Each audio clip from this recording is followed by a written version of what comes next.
सो hey guys, कैसे हो आप सभी लोग। Welcome back to my channel AG and I am Manga. जैसा कि आप लोगों को पता होगा कि कल आप लोगों को कोई भी एपिसोड देखने को नहीं मिला। बता दूंगा इसमें मेरी कोई डिले नहीं है, फ्राइडे को एपिसोड रिलीज ही नहीं किया गया था। ऐसे आप लोगों को बुक ऑफ एस्पर के इस हफ्ते 2 ही एपिसोड देखने को मिले। फिलहाल आज मैं एक्सप्लेन करने जाना बुक ऑफ एस्पर का एपिसोड नंबर 768 को, जो की काफी ज्यादा अमेजिंग होने वाला है। इसलिए पहले ही वीडियो को like, share, comment and hype जरूर से कर देना। बाकी जिन लोगों ने भी अभी तक इसका पिछला एपिसोड नहीं देखा है तो मैंने उस एपिसोड का लिंक इस वीडियो के नीचे डिस्क्रिप्शन में दे दिया है, आप लोग जा करके जल्दी से उस एपिसोड को देख लें। बाकी जिन्होंने ऑलरेडी देख रखा है तो उनके लिए शुरू करते हैं हमारा आज का ये वाला episode. Sabal Aarav Khan, anger ghost gaming, Amoon and Saifuddin, thank you for joining and rejoining zoo fans silver demons. बाकी के लोग भी मेंबरशिप को जल्दी से ले लें क्योंकि आगे मेंबरशिप के ऊपर काफी ज्यादा एपिसोड्स आने वाले हैं। तो जल्दी से ज्वाइन बटन पर जाओ और चैनल मेंबरशिप को ले लो। तो अब इस एपिसोड की स्टार्टिंग में वहीं से होती है जहाँ से लास्ट एपिसोड खत्म हुआ था। यहाँ पर उस गार्ड को कहानी बना करके बताई होती है कि कैसे यहाँ पर ये लड़की उसकी वाइफ नहीं बल्कि कजन है। तो इस सब की वजह से गार्ड काफी ज्यादा भड़क जाता है और उनसे पूछता है कि आखिर यहाँ पर ये सब कुछ क्या चल रहा है, मुझे साफ साफ बताओ वरना मैं यहाँ पर तुम्हें अरेस्ट कर लूंगा। पर जुवेन तो बड़ी कामली उस गार्ड से कहता है कि हाँ सीनियर, जैसा कि आपने कहा मैं सब कुछ के बारे में आपको क्लियर बताता हूँ। मैं और मेरी ये बहन बचपन से एक साथ पले बड़े हैं और कभी भी एक दूसरे से अलग नहीं हुए। और मुझे पता है कि ये बचपन से ही मुझे काफी ज्यादा प्यार करती है, लेकिन मैंने अभी तक इसके प्यार को एक्सेप्ट नहीं किया। और सीनियर को तो ये साफ साफ दिख ही रहा होगा कि इसका टैलेंट मेरे टैलेंट से कितना ज्यादा अच्छा है। इसकी कल्टीवेशन ग्रोथ भी मेरे से काफी ज्यादा फास्टर है, इसलिए मैं चाह करके भी इसके प्यार को एक्सेप्ट नहीं कर सकता क्योंकि मुझे लगता है कि मैं उसके लायक नहीं हूँ। उनकी इतनी टॉप टायर की एक्टिंग और उसकी स्टोरी टेलिंग देख करके तो उसकी बातों में फंसते हुए अपने मन में सोचता है कि हाँ, हमें इतना तो पता चल गया है कि तुम किसी भी हालत में उसके लायक तो बिल्कुल नहीं हो। बेजुवन अपनी कहानी को आगे कंटिन्यू करते हुए बताता है कि उसके बाद फिर मैं एक अल्टीमेट क्लैरिटी सेक्ट की लड़की से मिला जिससे मुझे बेहद ज्यादा प्यार हुआ और उसके साथ शादी के बाद मेरा एक बच्चा भी हुआ। लेकिन इस सब की वजह से सेक्ट के लोग हमारे ऊपर भड़क उठे। मैं ढूंढ करके हमारा शिकार करने के लिए पीछा करने लगे, इसलिए मेरे पास में मेरे बेटे को लेकर के वेस्टलैंड से भागने के अलावा और कोई चारा नहीं बचा। इसी वजह से हम लोग यहाँ इस सेंटर एरिया में भाग आए। सौभाग्य से मेरी ये कजन सिस्टर भी तब से मेरे साथ थी जो कि यहाँ पर मेरी तब से देखभाल कर रही थी, वरना हम लोग तो यहाँ पर अकेले बहुत पहले ही मर चुके होते। लेकिन फिर भी मैं कभी इसकी फीलिंग्स का जवाब नहीं दे सका। तो वो लड़की भी जुवेन की सारी स्टोरी सुनने के बाद में उन गार्ड्स से कहती है कि हाँ हाँ ये बिल्कुल सही कह रहा है। वहीं पे जुवेन अपनी एक्टिंग को और भी ज्यादा खतरनाक तरीके से निखारते हुए उस लड़की से कहता है, कजन मुझे माफ कर देना, मेरे पास ऑलरेडी कोई है जिससे कि मैं बहुत ही ज्यादा प्यार करता हूँ, साथ ही तुम्हारी फीलिंग्स की मैं काफी ज्यादा रेस्पेक्ट करता हूँ। तो जुवेन की सारी स्टोरी सुन वो गार्ड भी अपने मन में कहता है तो अब समझ में आया कि इन लोगों के बीच में एक लव ट्रायंगल चल रहा है। इसमें ये लड़की इस लड़के को प्यार करती है और वो लड़का एक दूसरी इस लड़की से प्यार करता है। तभी एक दूसरा गार्ड भी कहता है कि वाकई में ये एक अच्छे बीच की कितनी बड़ी बर्बादी है। एक थ्रिलर स्टेज की 8th लेयर की लड़की जो कि दिखने में भी काफी ज्यादा खूबसूरत है और अपने से कमजोर लड़के के पीछे पड़ी हुई है जिससे वो प्यार करती है। आखिर हम जैसे एक्सपर्ट्स भी इस चीज में कैसे दोष निकाल सकते हैं। दूसरा गार्ड भी कहता है कि हाँ, इस बंदे की बातों में काफी ज्यादा सेंस लग रहा है, आखिर इन लोगों को यहाँ पर बचपन का दोस्त ही क्यों होना था। और फिर वो गार्ड अपने हेड गार्ड से कहता है कि ब्रदर, हमने इस जगह को अच्छी तरीके से चेक कर लिया है, ये बिल्कुल साफ है और इस फैमिली के साथ में हमें कोई प्रॉब्लम नहीं लग रही। अगर ये लोग यहाँ पर वो चोर होते या फिर हम लोगों से कुछ छुपाने की कोशिश कर रहे होते, ये लोग यहाँ पर जरूर से अपने आप को नॉर्मल दिखाने के लिए अपना एकदम बेस्ट एक्ट करते। इस तरीके से हम लोगों के सामने आकर के मेलोड्रामेटिक दिखते। ये सारी बातें सुनने के बाद में फिर वो हेड गार्ड भी रिपोर्ट बनाते हुए कहता है कि ठीक है, मैं तुम्हारी बात अच्छे से समझ गया कि तुम मुझसे क्या कहना चाहते हो। ठीक है, फिर अब इस जगह को फिर से री रजिस्टर करते हैं, जिस जगह पहले ओरिजिनली तौर पे हमारे फ्लाइंग क्लाउड मैनर के एक गार्ड के नाम पर थी, लेकिन अब इस प्रॉपर्टी को तुम्हें बेच दिया गया है तो फिर अब से ये प्रॉपर्टी तुम्हारी हुई। अब इस रेजिडेंट में तुम 3 लोग रहते हो, मैंने सही कहा ना? तो ठीक है, फिर अब मुझे बताओ कि आखिर तुम्हारा नाम क्या है। तो इस पर जुवेन उस गार्ड को बताता है कि ओ, मेरा नाम गु यिनफेन है और मेरे बेटे का नाम गु सेंगटोंग और मेरी कजन का नाम। इतना कहते हुए फिर जुवेन उस लड़की की ओर देखता है तो वो लड़की भी उस गार्ड्स को बताती है कि मेरा नाम गु किंगयान है। और फिर वो गार्ड उन तीनों का नाम जानने के बाद में उन लोगों से कहता है कि ठीक है, मैंने सब कुछ अपने इस रिकॉर्ड में रिकॉर्ड कर लिया है, तो आज से तुम ऑफिशियली तौर पर इस रेजिडेंट के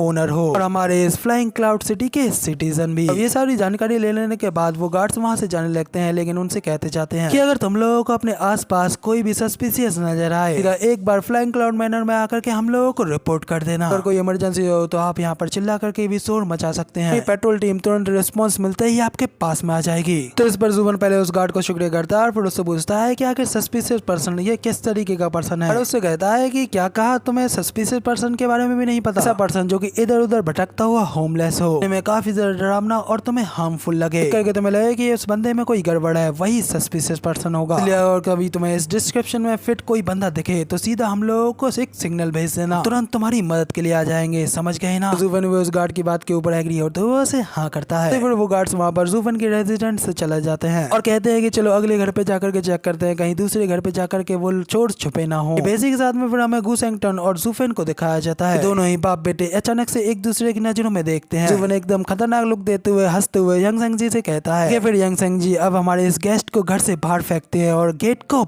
बंद कर देते हैं। अचानक से वो दोनों बाप बेटे अचानक से उस लड़की के पीछे आते हैं, उसे वहाँ पर धक्का देते हुए अपने घर से बाहर निकालने लगते हैं। अचानक से उन लड़की भी हैरान होते हैं, उन लोगों से पूछते हैं कि आखिर तुम लोग ये क्या कर रहे हो? जूफन उससे कहता है कि क्या तुमने अभी अभी नहीं सुना कि आखिर वो सीनियर ऑफिसर हम लोगों से क्या कह करके गए थे? अगर आप लोगों का सामना किसी बेघर लोग से हो जो कि इधर उधर भटक रहा हो, दिखने में खतरनाक और उसकी चालाक आंखें हो, कहता है कि हाँ, और जो दिखने में एकदम चोर और दोषी की तरह लग रहा हो, हर वो कोई सस्पिशियस पर्सन जिसके ऊपर आप लोगों को शक हो, उसे देखते ही यहाँ पर हम लोगों को फ्लाइंग क्लाउड मैनर में रिपोर्ट करने के लिए कहा गया है। तो कुछ कहते ही यंग सेंग जी और जूफन वहाँ पर सीधा उस लड़की को घर से बाहर फेंक देते हैं। घर के गेट को बंद करते हुए उसे कहते हैं कि तुम्हें तो यहाँ पर हम लोगों का शुक्रगुजार होना चाहिए, जो कि हम लोगों ने यहाँ पर तुम्हें सिर्फ लात मार करके अपने घर से बाहर निकाला है। वही भी इस चीज से वो लड़की किंग यान तो काफी ज्यादा गुस्सा हो जाती है, एक किक के साथ में उन लोगों के घर के उस गेट को ही तोड़ डालती है। वहाँ पर जूफन के घर में अंदर बढ़ने लगती है। सामने से हमारा हीरो जूफन भी एकदम टॉप टायर की एक्टिंग दिखाते हुए कहता है, आखिर अब तुम यहाँ पर क्या करना चाहती हो? तुमने यहाँ पर कुछ भी किया तो याद रखना कि गार्ड्स यहाँ पर हमारे आसपास ही हैं। जूफन से कहती है कि इससे क्या फर्क पड़ता है, वो हमारे आसपास हैं। तुम्हें मेरी इस बात के ऊपर यकीन हो या फिर ना हो, लेकिन उनके यहाँ पर आने से पहले ही तुम दोनों बाप बेटे यहाँ पर मेरे हाथों से मारे जाओगे। जूफन उसे कहता है कि बिग सिस्टर, हम दोनों एक दूसरे को नहीं जानते और ना ही हमारी कोई पुरानी दुश्मनी है। हम दोनों बाप बेटे यहाँ पर काफी सालों से भटक रहे हैं और अब फाइनली जाकर के इस सेंट्रल एरिया में पहुंचे हैं, ताकि हम लोग यहाँ पर उन वेस्टरलैंड के पीछा करने वाले लोगों से बच सकें और यहाँ पर अपना एक नया जीवन बिता सकें। हम लोग यहाँ पर कोई भी परेशानी खड़ी करना नहीं चाहते हैं। बताया कि जिसको वो गार्ड्स ढूंढ रहे हैं उस मैटर से तुम यहाँ पर जुड़ी हुई हो या फिर नहीं हो, लेकिन प्लीज यहाँ पर हमारी सेफ्टी के लिए तुम यहाँ से चली जाओ। मैंने यहाँ पर तुम्हें ठीक करके तुम्हारी जान बचाई है, तो इसके रिटर्न में तुम ये फेवर तो कर ही सकती हो। प्लीज हम लोगों को अपने साथ इस सब चीज में मत घसीटो। जूफन की इस तरीके की एक्टिंग और उसके इस तरीके की बातों को सुन करके तो किंग यान का भी दिल यहाँ पर पिघलने लगता है और फिर वो जूफन से पूछते हैं कि मुझे बताओ कि तुमने जो कुछ भी कहा वो सच था? जूफन उसे कहता है कि मगर लेकिन आखिर मैंने क्या कहा था? तो किंग यान उसे कहती है कि वही तुम और तुम्हारी वाइफ के बारे में। वाकई में ये बात सच थी कि तुम लोगों के सेक्ट ने तुम लोगों को अलग कर दिया, तो आखिर तुम्हारी वाइफ का क्या हुआ? किंग यान की ये बात सुनने के बाद मतलब जूफन भी हैरानी से उसे देखता रह जाता है और फिर उसे कहता है कि आखिर ये सच कैसे हो सकता है? जैसे कि तुम्हें पता ही है कि यहाँ पर तुम्हारी बात को इग्नोर करने के लिए, यहाँ पर उन गार्ड्सों को बेवकूफ बनाने के लिए उस कहानी को ऑन द स्पॉट ही बनाया था। इसलिए मैंने यहाँ पर अपनी बेहतरी और अपने अच्छे फीचर के लिए अपनी पत्नी को त्याग दिया है और मेरे फ्यूचर के लिए एक बाधा थी, एक बाधा, और उसके अलावा कुछ भी नहीं। और अब मेरे ख्याल से उसे अपने जीवन का पूरा फायदा उठाना चाहिए। जूफन की ये सारी बातों की वजह से किंग यान तो काफी ज्यादा गुस्से में अपनी मुट्ठी भींच लेती है, साथ ही अपनी शॉट बाहर निकालते हुए जूफन के ऊपर तानते हुए कहती है कि तुम सड़े हुए कमीने बास्टर्ड, मैं तुम्हारी पत्नी की खातिर तुम्हें यहाँ पर आज खत्म कर डालूंगी। जूफन फिर से घबराने की एक्टिंग करते हुए कहता है कि रुको रुको, अगर तुमने यहाँ पर अभी मेरे ऊपर हमला किया तो गार्ड सीधा यहाँ पर आ जाएंगे। आखिरकार मैंने यार यहाँ पर तुम्हारी जान बचाई है, उसके लिए तुम यार इतना ज्यादा अनफेथफुल तो बिल्कुल नहीं हो सकती। किंग यान फिर से जूफन की बातों में आकर के वहाँ पर रुक जाती है, चिढ़ के जाते हुए उन लोगों से कहती जाती है कि अभी के लिए तो मैं यहाँ पर तुम्हारी जान छोड़ करके जा रही हूँ, लेकिन दुआ करना कि हम लोग यहाँ पर फिर से ना मिले। अभी तुम जैसे कमीने के घर एक पल भी ना रुकूं, वरना मेरा भी हाल बिल्कुल तुम्हारी तरह ही यहाँ पर एकदम नीच हो जाएगा। इतना कहते हुए किंग यान वहाँ से उड़ करके चली जाती है। वहाँ से इस तरीके से जाता हुआ देख करके यंग सेंग जी जूफन से पूछता है, डैड आपने यहाँ पर उसे बचाने के लिए इतनी सारी मुसीबतों का सामना किया, अब उसे इतनी आसानी से यहाँ से जाने दे रहे हैं? तो जूफन कहता है कि क्या कहा, वो चली गई, लेकिन आखिर वो जाएगी कहाँ? क्या तुम भूल गए कि आखिर यहाँ पर गार्ड्स किस लिए आए थे? वो लोग यहाँ पर पूरे शहर की छानबीन कर रहे हैं। क्लाउड मैनर सिटी के हर कोने पर यहाँ पर नजर रखी जा रही है, एक सिटीजन के ऊपर यहाँ पर ध्यान दिया जा रहा है और सभी गार्डों की नजरें होटल और इनों के अंदर जाने वाले लोगों के ऊपर भी है। इसलिए उस लड़की के पास में हमारी इस जगह के अलावा छुपने की और कोई जगह नहीं होगी।